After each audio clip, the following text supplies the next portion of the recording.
अस्सलाम वालेकुम students, welcome back again. मैं मोहम्मद वकास हूँ, योर केमिस्ट्री टीचर। और आज का हमारा लेक्चर है chemistry part 1 chapter number 8 chemical equilibrium. और इस लेक्चर में मैंने यहाँ पे लिखा है all in one, example 1 to 7। इस लेक्चर में हम इस चैप्टर की एग्जाम्पल 1 से लेके एग्जाम्पल 7 जो न्यूमेरिकल्स हैं उनको हम सॉल्व करने जा रहे हैं। तो हम स्टार्ट करेंगे हमारी एग्जाम्पल नंबर 1 से। तो मैं कोशिश करूंगा मिनिमम टाइम में आपको मैक्सिमम जो है वो इस वीडियो में बता सकूं। तो देखें, example number 1 is very relevant to KC value determination. हमें गिवन डाटा होगा, उस गिवन डाटा में से हम केसी की वैल्यू को डिटरमिन करने वाले, और बहुत ही आसान ये एग्जांपल है। तो इससे स्टार्ट कर लेते हैं हम लोग। देखो, हमारे पास दो रिएक्टेंट्स हैं रिवर्सिबल रिएक्शंस में, A and B. These are two reactants, और जब ये रिएक्ट कर रहे हैं तो रिवर्सिबल रिएक्शन यहां पे हो रहा है, उससे एक प्रोडक्ट मिल रही है सी, यानी एक जनरल हमारे पास ये रिएक्शन है, ताकि हमें पता चले कि केसी की वैल्यू को हम फाइंड कैसे करते हैं। अच्छा, ये अपनी एक्वस फॉर्म में है, यानी पानी के अंदर ये भी एक्वस फॉर्म में, और यहां पे भी ये एक्वस। अगर फॉरवर्ड की तरफ हम जाएं तो हम लिखते हैं के एफ, ये फॉरवर्ड डायरेक्शन की तरफ इक्विलिब्रियम कांस्टेंट होता है, और रिवर्स आए तो के आर लिखते हैं। तो ये यहां पे मौजूद है। अब इसकी स्टेटमेंट आपकी बुक में मौजूद है। स्टेटमेंट यही है कि हमारे पास दो रिएक्टेंट ए और बी हैं, और उसको उसने बैलेंस भी किया है स्टोकियोमेट्रिकली, तो इसको 2 से उसने मल्टीप्लाई भी किया हुआ है ए को। अब इनकी जो इनिशियल कंसंट्रेशंस हैं दोनों रिएक्टेंट्स की, वो हमें गिवन है। तो इसकी इनिशियल कंसंट्रेशन हमारे पास है 0.50, ओके, 0.50, यस। और इसकी इनिशियल कंसंट्रेशन है 0.60। तो जब टाइम 0 होगा, यानी अभी रिएक्शन शुरू ही नहीं हुआ, तो हमारे पास सिर्फ रिएक्टेंट्स होंगे और प्रोडक्ट्स यहां पे नहीं होंगी। तो यहां इसको हम क्या लिखेंगे, 0। When time is 0, two reactants A and B are with some concentration, ठीक है, जबकि जो हमारी प्रोडक्ट सी है उसकी 0 कंसंट्रेशन है अभी। जब टाइम इक्विलिब्रियम को अप्रोच कर जाएगा, यानी इक्विलिब्रियम अटेन हो जाएगा रिएक्टेंट्स और प्रोडक्ट्स के दरमियान, तो वो कहता है जो हमारी सी प्रोडक्ट है ये बन जाती है 0.15 मोल्स, ठीक है, इसकी कंसंट्रेशन। और ये कम होके, जाहिर बात है रिएक्टेंट कंज्यूम होके ही प्रोडक्ट्स बनाएंगे ना, तो इनकी जो कंसंट्रेशन है मोल्स पर डेसीमीटर क्यूब, या वो उसने आपको जो भी कंसंट्रेशन के यूनिट है वो दिए होंगे, तो ये कम होके वो कह रह जाती है 0.20, और ये कम होके रह जाती है 0.45। तो देखो, जब हमने इनिशियली कंसंट्रेशन को लिया था तो वो ये थी, जब टाइम 0 था तब प्रोडक्ट नहीं बनी थी। जब प्रोडक्ट बन गई है 0.15 मोल्स पर डेसीमीटर क्यूब, तो हमारे पास ये कम हो गई हैं रिएक्टेंट्स। तो यहां पे इस टाइम ऑफ इक्विलिब्रियम पे हमने वैल्यू निकालनी है केसी की। तो KC according to law of mass action हम अगर लिखें तो प्रोडक्ट की कंसंट्रेशन को हम पहले लिखते हैं, ऊपर आ गई प्रोडक्ट की कंसंट्रेशन, और रिएक्टेंट की कंसंट्रेशन में ए, और ये जो कोएफिशिएंट है ये 2, जो इसके नंबर ऑफ मोल्स हैं, ये यहां पे एक्सपोनेंट की फॉर्म यानी पावर की फॉर्म में आ जाते होते हैं according to law of mass action. तो यहां अब सी की वैल्यू के नीचे आप ये देखोगे 0.15, तो हियर वी विल सी 0.15 है। नीचे ए की वैल्यू ये बच गई है आफ्टर इक्विलिब्रियम अटेन, और बी की वैल्यू ये बच गई है, ये पुट करेंगे, यानी ये 3 वैल्यूज हमने यहां पे सिर्फ पुट करके उसको सॉल्व करना है। बहुत ही आसान ये न्यूमेरिकल, 0.20 का स्क्वायर, और इधर है 0.45। तो जब आप इसको सॉल्व करोगे आपका आंसर कैलकुलेटर के सॉल्यूशन के बाद 8.3 आ जाएगा, एंड ये आपका यहां पे आंसर होगा, जो कि बहुत ही सिंपल यहां न्यूमेरिकल था हमारा example number 1। So that's it about your example number 1। और मुझे नहीं लगता इसमें ज्यादा हमें चीजों को समझना होगा, इसमें सिर्फ लॉ ऑफ मास एक्शन का यूज हुआ है, और हमें यह पता होना चाहिए कि इक्विलिब्रियम अटेन जब होगा तो हमने कौन सी वैल्यूज लेनी है, और जब नहीं हुआ अटेन, अभी रिएक्शन स्टार्ट हुआ है, तो हमारे पास कौन सी कंसंट्रेशन थी। बस ये इतना सिंपल था। अब हम आते हैं एग्जाम्पल नंबर 2, जो कि इंपॉर्टेंट है यहां पे। तो अब हम मूव करते हैं हमारी इसी चैप्टर की एग्जाम्पल नंबर 2 पे। देखें, जो एग्जाम्पल नंबर 2 है ये रेलिवेंट है के पी और के सी की वैल्यू से, ठीक है। हमने एक डेरिवेशन की थी कि जो के पी होता है that is equal to K C into R T raise to power delta N. ये उस पर बेस्ड हमारा न्यूमेरिकल है। कहता क्या है, वो कहता है हम अमोनिया गैस बना रहे हैं। अमोनिया गैस बनती है नाइट्रोजन और हाइड्रोजन को आपस में रिएक्ट करवाने से, हैबर प्रोसेस में भी हमने ये पढ़ा है। अब इसे जो अमोनिया बन रही है उसने टेम्परेचर बता दिया, वो हमने 500 डिग्री सेंटीग्रेड रखा है। तो जो गिवन डाटा है उसको पहले लिख लेते हैं। हमें टेम्परेचर कितना गिवन है यहाँ पे 500 डिग्री सेंटीग्रेड। तो 500 डिग्री सेंटीग्रेड पे हम अमोनिया गैस को प्रिपेयर्ड यहाँ पे कर रहे हैं। अब नंबर 2 पे वो कह रहा है यहाँ पे इस रिएक्शन की जो केसी वैल्यू है वो है 6.02 इंटू 10⁻⁻²। कहता है केपी निकालो इसका। इस रिएक्शन में आप क्या फाइंड करो, केपी। तो मैं इसकी डायरेक्ट सोल्यूशन पे आता हूँ, यानी इसको सॉल्व हमने कैसे करना है। तो देखो स्टूडेंट, सबसे पहले तो कौन सा यहाँ पे फॉर्मूला यूज होगा, हमने निकालना है केपी, हमें गिवन केसी और टेम्परेचर है। सो फर्स्ट ऑफ ऑल हमें फॉर्मूला पता होना चाहिए जिससे यहाँ पे हमने केपी की वैल्यू को फाइंड करना है। तो KP is equal to KC R T raise to power delta N. इसको हम रख लेते हैं अपनी इक्वेशन नंबर 1, क्योंकि इसी को यूज करते हुए हमने अपने न्यूमेरिकल को करना है सॉल्व। अब यहाँ पे एक चीज चेक करो, जो हमारा केपी है ना, वो अगर हमने निकालना है तो हमें केसी वैल्यू चाहिए जो गिवन है, टेम्परेचर चाहिए जो गिवन है, ये हमें केल्विन में यूज करेंगे, वैसे ये डिग्री सेंटीग्रेड में। डेल्टा एन हमें नहीं पता, आर एक जनरल गैस कांस्टेंट है, इसकी वैल्यू हमें पता होती है। बहरहाल सबसे पहले हमने निकालना है डेल्टा एन, ये हमें पता नहीं है, इसके लिए हमें चाहिए balanced chemical equation. So nitrogen और हाइड्रोजन ये दोनों गैसेज होती हैं, ये दोनों रिएक्ट करने के बाद हमें अमोनिया गैस बना के दे रही है NH3। ये भी गैस, ये हाइड्रोजन भी गैस, और अमोनिया जो बन रही है वो भी अपनी गैसियस फॉर्म में ही बन रही है। अब देखो, अब सबसे पहले इसको करेंगे बैलेंस, स्टोकियोमेट्रिकली बैलेंस, क्योंकि जब तक बैलेंस नहीं करेंगे डेल्टा एन नहीं आएगा। तो बैलेंस करने के लिए यहाँ पे नाइट्रोजन 2 हैं, इसको हम सिंपली 2 से मल्टीप्लाई करते हैं। इस तरह करने से नाइट्रोजन तो बैलेंस हो गई है, लेकिन हाइड्रोजन इम्बैलेंस है। तो 3 को 2 से मल्टीप्लाई करेंगे 6 आएगा, तो यहाँ पे इसको हम 3 से मल्टीप्लाई कर देंगे for the sake of balancing. अब डेल्टा एन कैसे निकालेंगे, देखो डेल्टा एन का मतलब होता है N2 minus N1। Here N2 are the number of moles of product जो कि 2 हैं, और N1 number of moles of reactant जो 3 और 1 4 हैं in the balanced chemical equation. So number of moles of product 2, reactant के 4, तो मेरे पास जो डेल्टा एन की वैल्यू आएगी दैट विल बी कितनी आ जाएगी, -2। तो डेल्टा एन कितना आ गया जी, -2। अब इसी डेल्टा एन की वैल्यू को यहां हम यूज करेंगे। दूसरी बात, टेम्परेचर यहां पे हमें गिवन था, आप अगर चेक करो डिग्री सेंटीग्रेड में, इसको हम चेंज कर लेते हैं। अगर आपको चेंज करना आता है 500 में अगर हम 273 फैक्टर ऐड कर दें तो ये डिग्री सेंटीग्रेड हमें केल्विन में मिल जाएगा। तो अब यहाँ पे इसकी वैल्यू आ जाएगी 773 केल्विन, इतना टेम्परेचर आ गया यहाँ पे।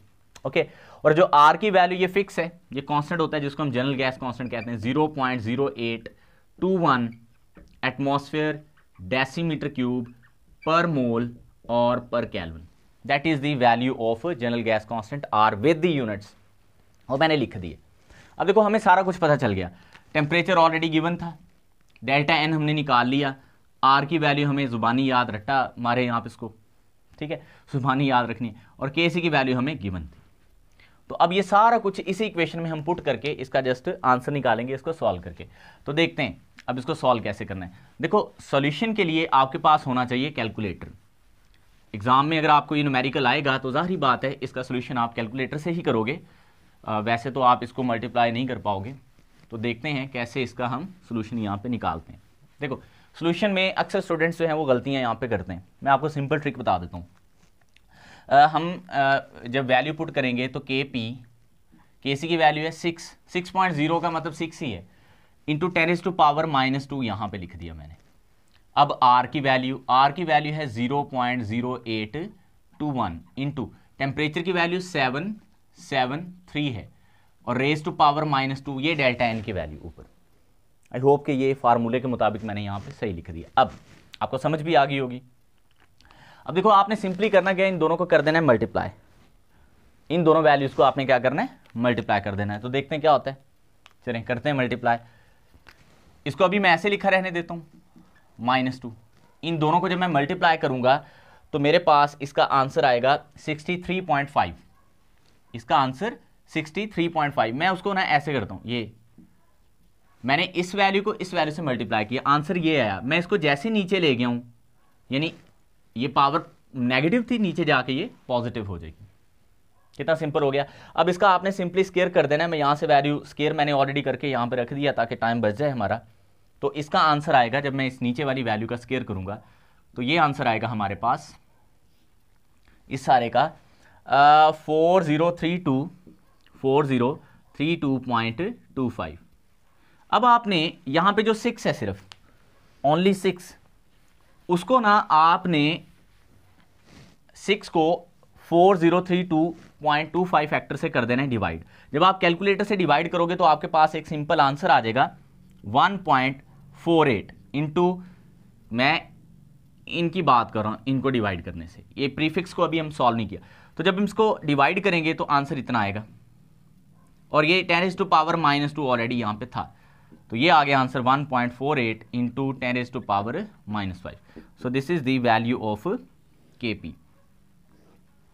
ठीक है जी, यस।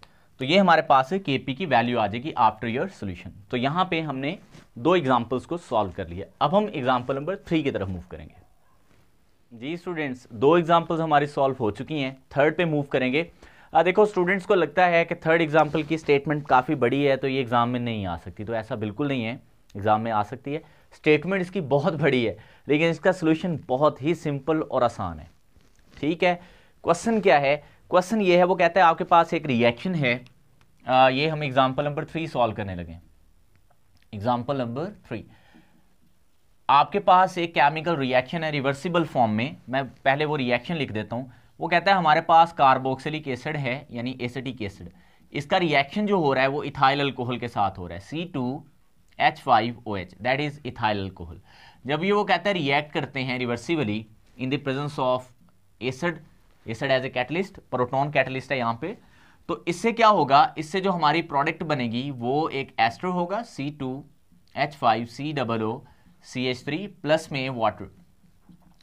अब ये जो हमारे पास एस्टर बना है ना, ये 2 चीजों की कॉम्बिनेशन से, एसिटिक एसिड और एथेनॉल की कॉम्बिनेशन से इथाइल एसीटेट एस्टर बना है। अब साथ में वाटर फॉर्म हुआ है। वो कहता है अगर आपके पास, अगर इसकी कंसंट्रेशन हमारे पास थी 0. जो हमें गिवन डाटा है उसके मुताबिक 0.025 और इसकी कंसंट्रेशन थी 0.032, हमने ना, ये रिएक्शन हो रहा है, हमने इनकी कंसंट्रेशन इनिशियल ये ली थी, ये वो आपको स्टेटमेंट में बता रहा है। अब जहां पे ये रिएक्शन हो रहा है ना जिस मिक्सर में, हमने कुछ वक्फे के बाद उसमें से जो है वो प्रोडक्ट को निकाला, यानी मिक्सर को हमने सेपरेट आउट किया और उसमें देखा तो हमारी जो प्रोडक्ट, ये स्टोक्योमेट्रिकली हमने इक्वेशन को तो बैलेंस कर दिया, लेकिन बेसिकली हमने क्या किया, जहां पे ये रिएक्शन हो रहा है ना वहां पे हमने कुछ देर के बाद उस रिएक्शन में से उस मिक्सर को निकाल के देखा, उसकी टाइट्रेशन की, और हमें पता चला कि प्रोडक्ट कितनी बनी है। तो प्रोडक्ट जितनी बनी है वो हमें पता चला कुछ टाइम के बाद, और वो कह रहा है प्रोडक्ट हमारे पास 0.05 मोल्स बनी है और ये 0.04 मोल बने हैं वाटर के। ठीक हो गया, किसी भी एक टाइम पे, अभी इक्विलिब्रियम अटेन नहीं हुआ, ये बात याद रहे। ये जो हमने मिक्सर में से सैंपल जो भी हमारा जहां पर रिएक्शन हो रहा है वहां पे थोड़ा सा सैंपल निकाल के उसको टाइट्रेट करके प्रोडक्ट की अमाउंट को जहां चेक किया है तो वहां पे इक्विलिब्रियम अटेन नहीं हुआ अभी। ठीक है, लेकिन वो कहता है जो इस रिएक्शन की केसी वैल्यू है एक्चुअल में वो है 4। ठीक है, इस रिएक्शन में केसी वैल्यू 4 होती है। तो कहता है जहां पे हमने उसमें से थोड़ा सा सैंपल बाहर निकाल के उसकी टाइट्रेशन करके देखी है, बताओ वहां पे केसी वैल्यू कितनी होगी, और फिर ये बताओ अभी रिएक्शन ने फॉरवर्ड जाना है या अभी रिएक्शन ने रिवर्स आना है। तो मैं आपको बताता हूं, देखो बेसिकली होगा क्या, हम ये जो गिवन वैल्यू है ना, इनसे हमने एक केसी की वैल्यू निकालनी है उस पॉइंट पे जहां पे हमने सैंपल को निकाला था। एक्चुअल वैल्यू तो इसकी ये है, तो जहां पे हमने सैंपल को निकाला वहां पे कंसंट्रेशंस ये हैं, उससे हम केसी वैल्यू निकालते हैं। कैसे, देखो पहले इसका केसी लिखें आप, ऊपर प्रोडक्ट आ जाएंगी C2H5COOCH3 इसकी कंसंट्रेशन। अब वाटर भी है और नीचे हमारे पास क्या है, हाँ नीचे है हमारे पास CH3COOH और है C2H5OH। अब हम सिंपली क्या करेंगे, इनकी वैल्यूज को पुट करेंगे। इसकी वैल्यू हमारे पास 0.05 है, मल्टीप्लाइज बाय, फिर वाटर की 0.04 है, डिवाइड करेंगे, ये वैल्यू हमारे पास 0.025 है, मल्टीप्लाइज बाय ये वैल्यू हमारे पास 0.032 है। तो जब आप इसका आंसर निकालोगे ना, इसका आंसर हमारे पास आ जाएगा 2.50, और ये सारा वो कह रहा है एट 25 डिग्री सेंटीग्रेड हम करवा रहे हैं। ये सारा रिएक्शन। अब यहाँ पे जो Kc वैल्यू आई है वो कितनी है, जो हमारा आंसर आया जिस पॉइंट पे हमने सैंपल में से कुछ थोड़ा सा निकाल के उसको टाइट्रेट करके चेक किया था, तो वहां Kc की वैल्यू अभी कहां तक अप्रोच की है 2.50। एक्चुअल में Kc की वैल्यू कितनी आनी है 4। इसका मतलब अभी 4 वैल्यू आने के लिए रिएक्टेंट्स को मजीद प्रोडक्ट्स बनाना होगा, यानी रिएक्शन को अभी मजीद फॉरवर्ड जाना होगा, और यही हमने यहाँ पे प्रेडिक्ट करना था। तो इट मीन्स अभी रिएक्शन ने और फॉरवर्ड जाना है ताकि मजीद प्रोडक्ट बन पाए और वो वैल्यू Kc की अटेन हो पाए जो हम चाहते हैं, कितनी 4.0, यानी आई कितनी है 2.5, आनी कितनी चाहिए थी 4। इसका मतलब अभी रिएक्शन और फॉरवर्ड जाना है। सपोज करो यहाँ पे ये वैल्यू 4 से कम आ जाती जो कि आई है, तो फॉरवर्ड जाना है। सपोज करो ये वैल्यू ज़्यादा आ जाती है ना, तो ज़्यादा आ जाती तो इसका मतलब रिएक्शन ने रिवर्स जाना है, और अगर 4.0 ही आ जाती तो इसका मतलब जिस पॉइंट पे हमने सैंपल में से कुछ थोड़ा सा निकाला था सैंपल को हमारे रिएक्शन के अंदर से, इसका मतलब वहाँ पे इक्विलिब्रियम अटेन हो चुका था। अगर हम ये कहें कि जो Kc की वैल्यू वो भी 4 है और जो हमने जहाँ पे सैंपल को बाहर निकाला वहाँ पे भी आंसर अगर 4 आया, तो इट मीन्स कि जब हमने सैंपल निकाला था तब इक्विलिब्रियम अटेन हो चुका था। ऑलराइट, उम्मीद करता हूँ ये एग्जाम्पल नंबर 3 आपको समझ आ गई होगी। अब जो एग्जाम्पल नंबर 4 है that is related to percentage ionization of acid. तो इसको शुरू, हमारी जो एग्जाम्पल नंबर 4 है that is related to percentage ionization of acid. तो 4 एग्जाम्पल हमने करनी है अभी। देखो वो कहता है यहाँ पे भी हमारे पास जो परसेंटेज आयोनाइजेशन होती है ना, ये हम वीक एसिड्स की निकालते हैं, क्योंकि जो स्ट्रॉन्ग एसिड है वो तो मुकम्मल आयोनाइज हो जाते हैं 100%। तो वीक एसिड वो कह रहा है हमारे पास एक है एसिटिक एसिड। अब हमारे पास वीक एसिड एसिटिक एसिड है। एसिटिक एसिड को हम यूं ओपन करके भी लिख सकते हैं, खोल के ऐसे भी लिखा जा सकता है जैसे ये लिखा हुआ है, ठीक है। तो ये एसिड और ये एसिड सेम है। ये जब वो कह रहा है आयोनाइज होता है तो इससे बनता है एसीटेट आयन, वो हमें पता है। जब इसकी आयनाइजेशन होगी तो इससे एसीटेट आयन बनेगा और प्लस में क्या बनेगा, एक प्रोटॉन। अब वो कहते हैं इसकी जो इनिशियल कंसंट्रेशन थी ना, ये मैं आपको वो बता रहा हूँ जो न्यूमेरिकल डाटा में हमें डाटा गिवन है। तो 0.1 इसके नंबर ऑफ मोल्स से, तो जब अभी रिएक्शन यानी हमने एसिटिक एसिड को पानी में अभी डाला ही नहीं है, हमारे पास पड़ा है, तो इसका मतलब अभी वो आयनाइज हुआ ही नहीं है, जीरो आयनाइजेशन है उसकी। तो टाइम जीरो पे, टाइम इज जीरो, जब टाइम जीरो है तो आयनाइजेशन अभी नहीं हुई। अब क्या होगा, थोड़ा टाइम गुजरेगा, इक्विलिब्रियम अटेन होगा। तो जब इक्विलिब्रियम अटेन होगा तो कुछ H पॉजिटिव आयन बन जाएंगे, लेट्स सपोज वो X हैं, और एसीटेट आयन भी बनेंगे, वो भी X हैं। तो इसमें से जो कमी होगी वो 0.1 माइनस X की होगी, यानी ये हमने इनिशियल कंसंट्रेशन ली थी 0.1। तो जब टाइम जीरो था अभी आयोनाइज नहीं हुआ, जैसे ही टाइम इक्विलिब्रियम को अप्रोच करेगा कुछ मॉलिक्यूल्स आयोनाइज हो जाएंगे, तो उनको हमने X सपोज कर लिया। तो जो हमारी इनिशियल कंसंट्रेशन थी उसमें से कमी भी फिर X की हो जाएगी। अब हम यहां पे करना क्या चाहते हैं, यहां पे हम निकालने जा रहे हैं परसेंटेज आयोनाइजेशन। और स्टूडेंट्स इसका फॉर्मूला होता है कंसंट्रेशन ऑफ एसिड आयोनाइज्ड, ठीक है। मैं फॉर्मूला भी साथ लिख रहा हूं, और नीचे आ जाएगा इनिशियल अमाउंट या initial concentration of acid multiplies by 100। ये हमारे पास है फॉर्मूला, क्या निकालने के लिए, परसेंटेज आयोनाइजेशन। यही उसने हमसे पूछा है कि आप इस जो हमारी आयोनाइजेशन है, डिसोसिएशन है, इसमें एसिड की परसेंटेज आयोनाइजेशन बताओ कि वो कितने परसेंट आयोनाइज हुआ है, क्योंकि ये 100% तो होगा नहीं। अब ये अगर आपने निकालनी है तो इसके लिए आपको दो चीजें चाहिए, इनिशियल कंसंट्रेशन ऑफ एसिड, वो हमें यहां पे पता है, ये इनिशियल है 0.1 मोल्स पर डेसीमीटर क्यूब, और कंसंट्रेशन ऑफ एसिड आयोनाइज, कितना एसिड आयोनाइज हुआ, तो यही तो हमें पता नहीं है, ये X है, ठीक है। बेसिकली तो X बेसिकली वो चीज है जो एसिड की अमाउंट आयोनाइज हो जाएगी, और मल्टीप्लाइज बाय 100 वो तो एक फैक्टर है। इसका मतलब इस इक्वेशन में हमें सिर्फ एक चीज रिक्वायर्ड है, और वो है ये कंसंट्रेशन ऑफ एसिड आयोनाइज। तो सबसे पहले हम ये निकालेंगे। ये निकालने के लिए आपको करना क्या होगा, ये जो एसिड है इसकी आपको एसिड आयोनाइजेशन कांस्टेंट वैल्यू लिखनी होगी। वो कैसे, according to law of mass action, अगर बेस हो तो हम K भी लिखते हैं, एसिड हो तो Ka लिखते हैं। तो चूंकि यहाँ पे एसिड है तो पहले प्रोडक्ट आ जाते हैं, CH3 COO नेगेटिव की कंसंट्रेशन, साथ में H पॉजिटिव आयंस की कंसंट्रेशन, और नीचे हमारे पास एसिटिक एसिड है CH3 COOH की कंसंट्रेशन। अब असल कहानी यहां से बेटा शुरू होती है आपकी। कैसे? अगर हम यहां पे देखें के ए की वैल्यू तो हमें इस न्यूमेरिकल में गिवन ही नहीं है, तो मैं स्टूडेंट्स को कहता होता हूं कि ये के ए वैल्यू फॉर एसिटिक एसिड आप याद रखो, क्योंकि यहां पे भी और आगे न्यूमेरिकल्स में भी यूज होती है। इसकी वैल्यू होती है हमारे पास 1.85 इंटू 10⁻⁻5। तो ये के ए वैल्यू फॉर एसिटिक एसिड थी। अच्छा, इसके नीचे आप चेक करो जब इक्विलिब्रियम अटेन हुआ है, क्योंकि ये इक्वेशन इक्विलिब्रियम पे होती है, तो इसके नीचे x आ रहा है, तो इसकी जगह x आ जाएगा, इसकी जगह भी x आ जाएगा। अब इसकी जगह आना चाहिए 0.1 माइनस एक्स, लेकिन आपकी बुक में ना उसने ये लिखा है कि that is approximately equal to 0.1। अब ये बात अक्सर स्टूडेंट्स को समझ नहीं आती, वो समझते हैं कि शायद नीचे वैल्यू ये लिखनी, ऐसा नहीं है, वैल्यू में यही लिखनी थी 0.1 minus x, but this is approximately equal to 0.1। अब इसके पीछे रीजन समझो। देखो, जो 0.1 में से माइनस हो रहा है वो x था। अब x means number of moles which are ionized, और ये बहुत ही कम है, तो जितनी कंसंट्रेशन हमने एसिड की ली है उसमें बहुत ही कम अमाउंट जो है वो आयोनाइज होगी, तो इसका मतलब x की वैल्यू बहुत ही कम है। और मैथ्स का असूल है कि अगर कोई वैल्यू बहुत कम हो तो हम उसको निगलेक्ट कर देते हैं, तो here x is neglected, that is why we simply write 0.1 minus x as a 0.1। तो इसी को हम यहाँ पे नीचे लिख देंगे, तो यहाँ पे आ जाएगा 0.1। अब आपने इसको जस्ट सॉल्व करना है, 0.1 को इधर लेके आओ, है ना, इधर आके मल्टीप्लाई होगा, तो ये बेसिकली 1.85 इंटू 10⁻⁻6 बन जाएगा। स्टूडेंट पूछते हैं कि सर कैसे, मैं इसको थोड़ा सा सिंप्लीफाई कर देता हूँ। देखो 0.1 का मतलब होता है, यहाँ पे 0.1 का मतलब होता है 10⁻⁻1।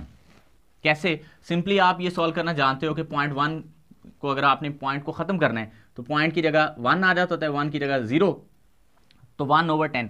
तो जब आप इसको सॉल्व करोगे, नीचे पावर 10 की 1 है, ऊपर आके वो क्या आ जाएगी -1। तो इसका मतलब जब हमने 0.1 को इधर लेके आए तो वो मल्टीप्लाई हुआ, और बेसिकली वो क्या थी 10⁻⁻1, तो ये पावर -5 थी, वो ऐड होके -6 होगी। अब इस हमने स्क्वायर को करना है खत्म, इसका हम स्क्वायर रूट ले लेंगे, स्क्वायर को खत्म करना है ना हमने, यस। तो हम पहले मैं x को इधर लिख लेता हूँ, इसका भी स्क्वायर रूट ले लिया, यानी अंडर रूट जिसको हम कहते हैं।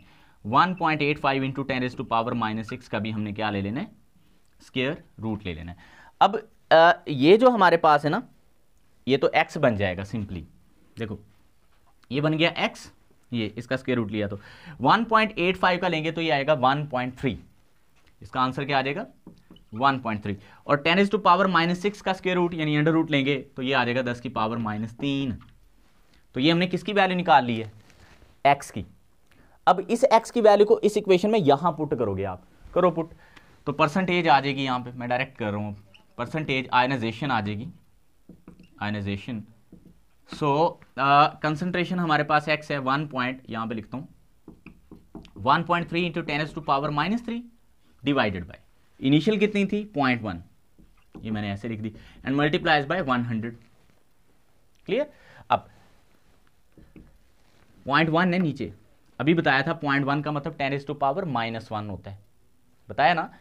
तो 0.1 का मतलब 10⁻⁻1 है, वो ऊपर जाएगी, है ना, तो ऊपर जाके प्लस की 1 हो जाएगी। मैं इसको करके दे देता हूँ 1.3 इंटू 10⁻⁻3, 100 मल्टीप्लाई हो रहा है, 100 का मतलब होता है 10⁻2 प्रीफिक्स में, और 0.1 का भी मतलब थोड़ी देर पहले बताया था 10⁻⁻1 होता है। जब आप इसको सॉल्व करोगे, देखो ऊपर +2 है, ये जो -1 है ये भी ऊपर जाएगी तो प्लस की 1 और बन जाएगी, तो 1.3 इंटू 10⁻3 10⁻+3 होगा, तो answer will be equal to 1.3%। So that is the percentage ionization of acetic acid. ये वैल्यू आपको वैसे भी पता होती है, ठीक है जी। तो ये स्टूडेंट हमारी थी एग्जाम्पल नंबर 4। अब हम मूव करेंगे एग्जाम्पल नंबर 5। जी स्टूडेंट, अब हम एग्जाम्पल नंबर 5 की तरफ मूव करने लगे हैं। Example number 5 is very relevant to buffer solutions.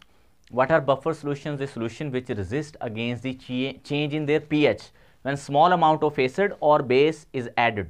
ठीक है जी, ऐसे solutions जो अपनी pH में चेंज के खिलाफ मज़ाहमत करते हैं जब उनमें थोड़ी सी अमाउंट एसिड या बेस की डालें, जैसे हमारा ब्लड बफर है ना, human blood is a good buffer. तो हमारे पास यहाँ पे एग्जांपल है बफर सॉल्यूशन की, इसमें हेंडरसन इक्वेशन यूज़ होनी है, उसमें हमने pH कैलकुलेट करनी। वो कहता है हमारे पास एक बफर सॉल्यूशन है, उसमें जो एसिड है वो एसिडिक एसिड है, वीक एसिड। जो भी बफर सोल्यूशन बनाते हैं हम, वो वीक एसिड और उसी का salt with a strong base बना के इसी एसिड का रिएक्शन पहले स्ट्रॉन्ग बेस से करवाएंगे, उसका सॉल्ट बनेगा, दोनों का कॉम्बिनेशन हम लेते होते हैं। बहरहाल वो एक अलग टॉपिक है, यहाँ पे तो हम सिर्फ न्यूमेरिकल सॉल्व कर रहे हैं। हमारे पास वीक एसिड है, इसकी जो कंसंट्रेशन है वो है 0.09 molar, moles per decimetre cube या सिंपली मोलर। अब यहाँ पे इसका जो सॉल्ट है CH3COONA, उसकी कंसंट्रेशन हमें गिवन है 0.11 मोलर। अब वो कहता है इसमें ना इस एसिड की, एसिडिक एसिड जो कि वीक एसिड है CH3COOH, इसकी Ka वैल्यू हम प्रीवियस न्यूमेरिकल में लिख भी चुके हैं, तो उसने दे दी है, नहीं भी देता तो आपको पता होनी चाहिए, इतनी होती है। तो कहता है बताओ इस बफर सोल्यूशन की pH क्या होगी। तो सबसे पहले मैं अगर इसके सोल्यूशन की बात करूं तो इसमें होगी Henderson equation use. If you want to calculate its pH we will simply write as pKa plus log of salt concentration over acid concentration. ये इसको हम इक्वेशन नंबर 1 मान के चलते हैं।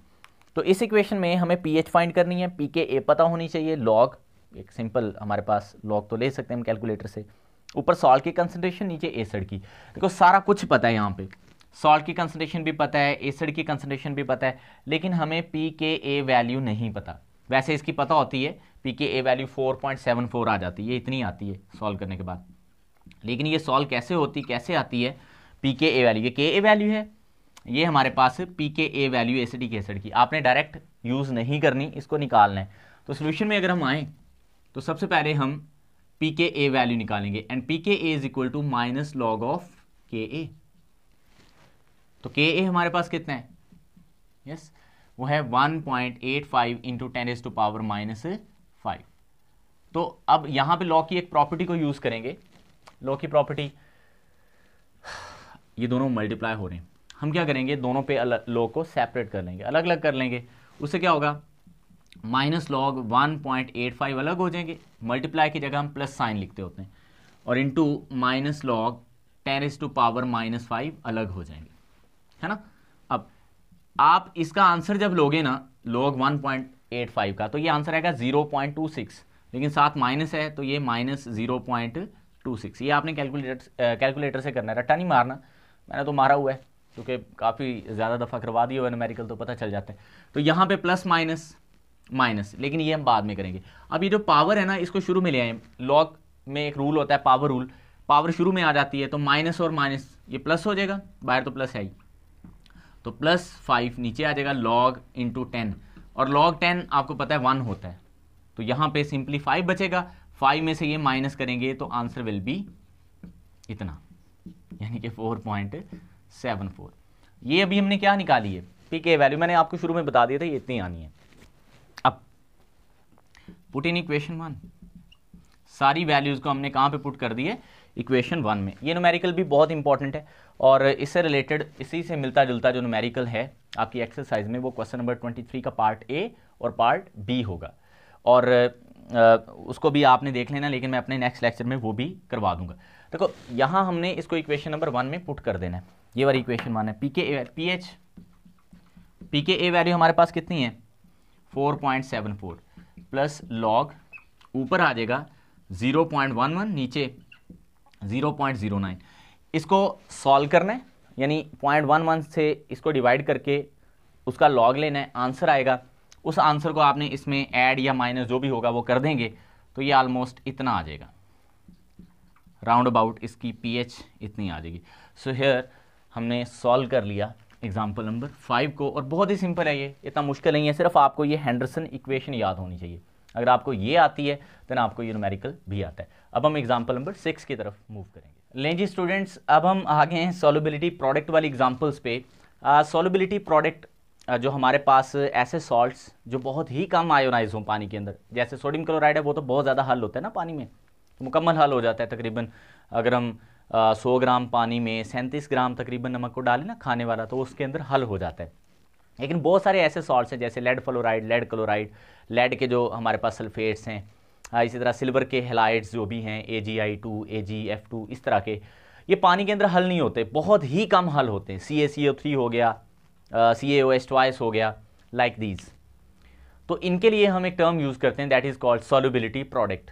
अब सॉल्युबिलिटी प्रोडक्ट की दो एप्लीकेशन है, अगर हमें सॉल्युबिलिटी प्रोडक्ट गिवन हो हम सॉल्युबिलिटी निकाल सकते हैं, और अगर हमें सॉल्युबिलिटी गिवन हो तो हम सॉल्युबिलिटी प्रोडक्ट निकाल सकते हैं।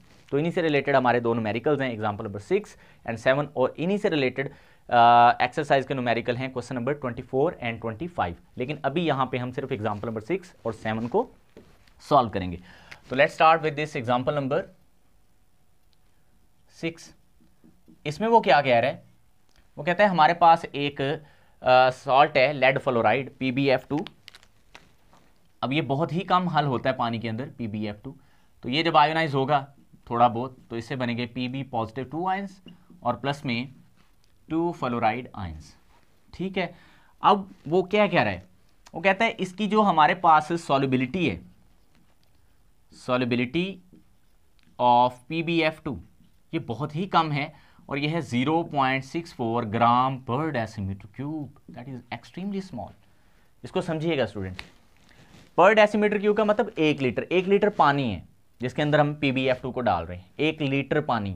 ठीक है जी, अब उसमें सिर्फ 0.64 ग्राम्स PbF2 के डिसॉल्व हुए यानी डिसोसिएट हुए, बाकी वैसे ही पड़े हैं। सपोज करो आपने 10 ग्राम डाला 1 लीटर पानी में PbF2, उसमें से सिर्फ डिसॉल्व कितना हुआ 0.64 ग्राम्स पर डेसीमीटर क्यूब। कहता है आप इसका सॉल्युबिलिटी प्रोडक्ट निकालो यानी KSP ऑफ PbF2, आपने बस ये काम करना है, ये निकालना है। ओके, सबसे पहले तो मैं आपको बताता हूं कि सॉल्युबिलिटी प्रोडक्ट होता क्या है, फिर उसके अकॉर्डिंगली हम आगे लेके इसको चलेंगे। तो अगर इस इक्वेशन का मैंने सॉल्युबिलिटी प्रोडक्ट लिखना है तो बेसिकली ये बराबर होगा सिर्फ इसके आयंस की कंसंट्रेशन के प्रोडक्ट के, यानी Pb+2 इंटू F नेगेटिव और ऊपर इसका क्या होएगा स्क्वायर, क्योंकि ये कोएफिशिएंट है ये पावर में चला जाएगा यानी एक्सपोनेंट में आ जाएगा। तो ये होता है KSP। तो इसको आप ना इक्वेशन नंबर 1 रख लो। अब यहां पे देखो हमने निकालनी KSP की वैल्यू है, तो इसका मतलब हमें ये दो आयंस की कंसंट्रेशन पता होनी चाहिए, concentration in term of moles. हाँ, ये बात बड़ी इंटरेस्टिंग है, concentration in terms of mole. लेकिन यहां पे हमें जो सॉल्युबिलिटी है वो ग्राम यानी ग्राम्स में, ग्रामों में गिवन है, तो पहले हम इसको किस में कन्वर्ट करेंगे, नंबर ऑफ मोल्स में। तो गिवन मैस को अगर हम नंबर ऑफ मोल्स में कन्वर्ट करना चाहते हैं तो पहले हमें लेड फ्लोराइड का मॉलिक्यूलर वेट पता होना चाहिए। तो सबसे पहले हम यही काम करेंगे, तो हम निकालेंगे मोलर मैस ऑफ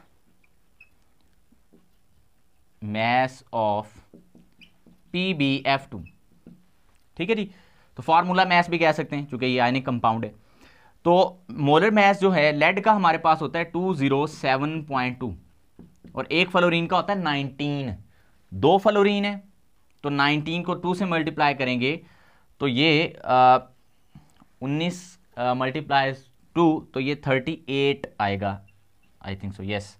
ठीक है जी, तो अब आपने इसको इसमें ऐड कर देना है, तो 207.2 ये आपको जुबानी वैल्यू याद होनी चाहिए, 38.0 तो ये 2.5 और ये 4 और ये 245.2 आ जाएगा यहाँ पे ग्राम पर मोल। तो इससे अब हम क्या निकालेंगे, नंबर ऑफ मोल्स, जो कि कंसंट्रेशन होगी बेसिकली। ठीक है, तो देखते हैं।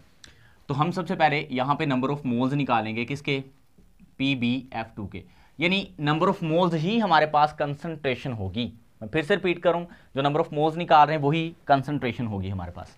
तो यहाँ गिवन मैस हमारे पास 0.64 है, डिवाइडेड बाय इसका आंसर है 245.2। तो इसको जब आप सॉल्व कर लोगे the answer will comes out, मैंने इसका आंसर लिखा हुआ है ताकि टाइम इसका बच जाए हमारे पास, 2.6 इंटू 10⁻⁻3। तो इतने नंबर ऑफ मोल्स हमारे पास बनेंगे। मैंने सिंपली पता क्या किया है, मैंने ये जो गिवन मैस है ना ये वाला, इसको नंबर ऑफ मोल्स में सिर्फ कन्वर्ट किया है, अभी मैंने आगे कुछ भी नहीं इसमें किया। तो अब हम न्यूमेरिकल के अगले हिस्से पे आते हैं। चूंकि हमने KSP निकालनी है, हमें इन दोनों आयंस की कंसंट्रेशन पता होनी चाहिए। देखो जब टाइम 0 है तब तो ये 0 ही बने होंगे, है ना। जब टाइम इक्विलिब्रियम को अप्रोच किया तो ये कितने बने, ये बने 2.6 इंटू 10⁻⁻3। यहाँ 2 भी है तो 2 इंटू 2.6 इंटू 10⁻⁻3, तो ये फिर 0 रह जाएंगे, इस बात को समझें आप। देखें जब रिएक्शन स्टार्ट हुआ, मैं इसको दोबारा लिख के दिखाता हूँ, मे बी यहाँ पे आपको क्लियर ना हो, मैं दोबारा बताता हूँ। देखो PbF2, मैं असल में इसलिए थोड़ा कम बता रहा था कि जो वीडियो की लेंथ है वो ज़्यादा ना हो जाए, खैर इसको हम समझ ही लेते हैं। जब टाइम 0 है तो ये भी 0 बनेंगे, ये भी 0, तो ये कितने थे 2.6 इंटू 10⁻⁴ इतने ही नंबर ऑफ मोल्स आयोनाइज हुए ना, तो मैंने सिर्फ वो लिए। हमने कितनी अमाउंट डाली उसको छोड़ दें, जितनी आयोनाइज हुई सिर्फ वो लिखी। तो जब टाइम इक्विलिब्रियम को अप्रोच कर जाएगा तो ये सारा आयोनाइज हो जाएगा, ये 0 बच जाएगा। जो आयोनाइज होगा ये 2.6 इंटू 10⁻³ होगा, और इधर 2 भी है पहले, फिर 2.6 इंटू 10⁻³ होगा।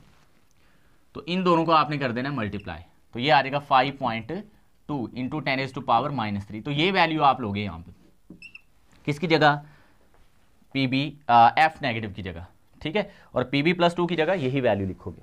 तो सिंपली अब आप चूंकि KSP निकालना चाहते हो तो लिखो इसकी वैल्यू कितनी है 2.6 इंटू 10⁻³ और यहाँ पे 5.2 इंटू 10⁻³ और देखो फ्लोरीन का स्क्वायर भी है तो यहाँ पे हम स्क्वायर भी लिखेंगे।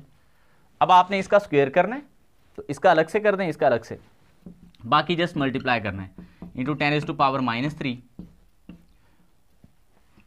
ये 27 पॉइंट मैंने निकाला था, ये 04 आता है, यस 27.04, इसका स्क्वायर करोगे तो ये 10⁻⁻6 बचेगा। अब आपने इसको और इसको मल्टीप्लाई करना है, ये तकरीबन 70 पॉइंट समथिंग आएगा।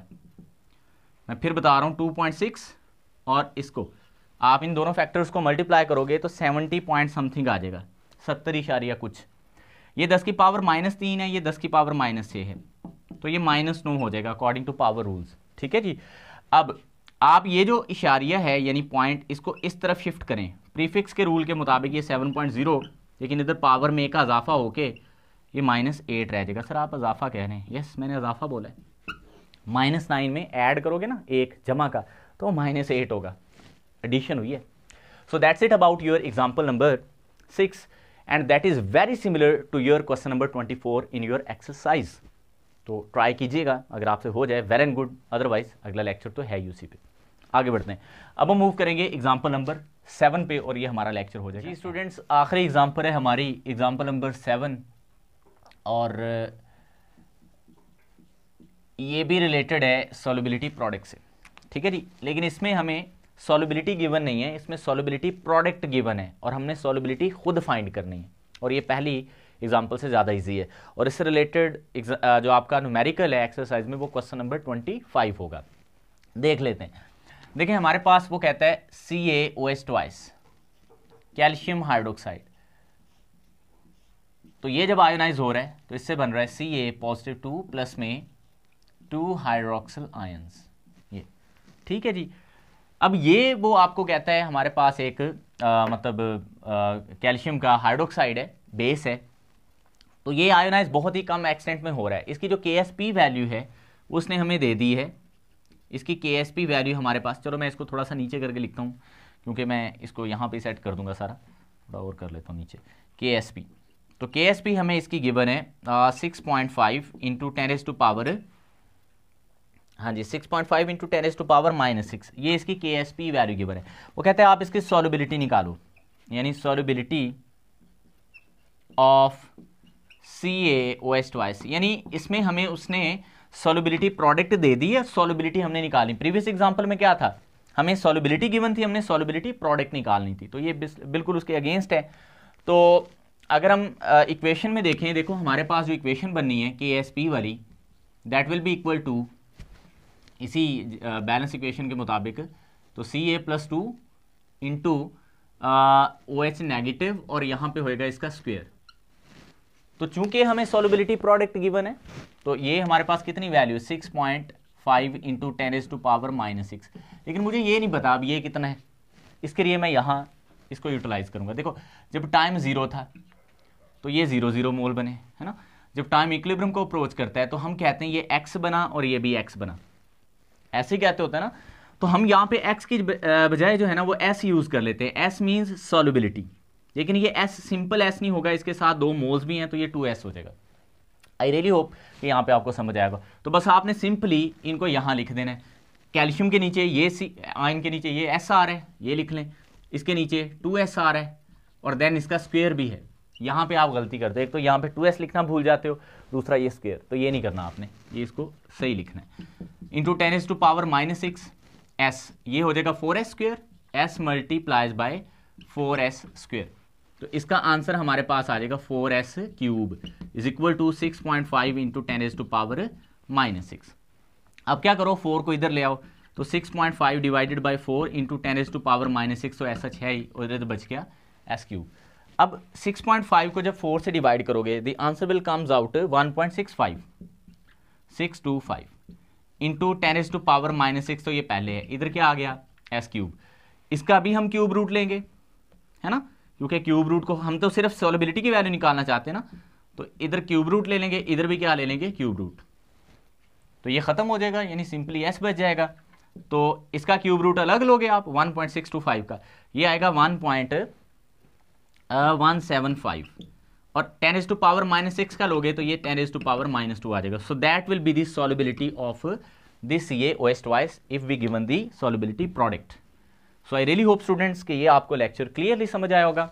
7 एग्जाम्पल्स हैं यहाँ पे, लेक्चर थोड़ा लेंथी होगा क्योंकि ज़ाहिरी बात है, लेंथी हो गया क्योंकि ज़ाहिरी बात है 7 एग्जाम्पल्स मैंने कवर करवाई हैं। क्लास में ये एग्जाम्पल हम 2 लेक्चर या 3 लेक्चर्स में इसको कवर अप करवाते हैं, लेकिन यूट्यूब पे आप एक सिंगल वीडियो में इसको सुन भी सकते हैं, रिकॉल भी कर सकते हैं, दोबारा सुन सकते हैं और इसको नोट भी साथ कर सकते हैं और अपने दोस्तों के साथ शेयर भी कर सकते हैं और लाइक भी कर सकते हैं। लाइक करना ना भूलिएगा। अल्लाह हाफिज़।